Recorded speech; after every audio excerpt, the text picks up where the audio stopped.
Est-ce que Abu Bakr et Omar peuvent se tromper? Naam, bien sûr qu'ils peuvent se tromper. Pourquoi? Car ils ne sont pas infaillibles. Celui qui est infaillible, c'est le prophète Mohammed sallallahu alayhi wa sallam. Il ne prononce pas sous l'effet de la passion. Ceci est une révélation qui lui est révélée. Après lui, Abu Bakr s'est trompé. Bien sûr, Abu Bakr s'est trompé. Radiyallahu anhu. Il était le plus savant de cette communauté, le meilleur de cette communauté et le plus savant. Omar s'est trompé, Omar s'est trompé.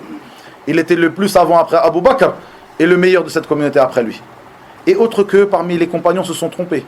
Ceci est une chose qu'une personne ne sera pas réellement sur la voie des gens de la sunna du moment qu'il ne trouvera pas en lui-même qu'il n'est pas dérangé par cette parole. Un tel s'est trompé. Si on est prêt à dire que c'est les compagnons les meilleurs des hommes après les prophètes et messagers, les compagnons du prophète sallallahu alayhi wa sallam, radiyallahu anhum ajma'in, se sont trompés, on ne trouve pas de problème à dire cela, mais on trouve un problème en disant l'imam Ahmed s'est trompé, l'imam Malik s'est trompé, et Cheikh un tel parmi les savants de notre époque se sont trompés, et on trouve quelque chose en nous-mêmes, ça bouillonne, on a du mal à accepter cela.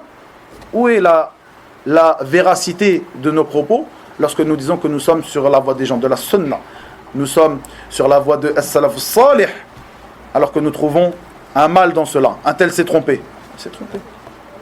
Celui qui est infaillible, c'est le prophète Muhammad ibn Abdillah sallallahu alayhi wa sallam.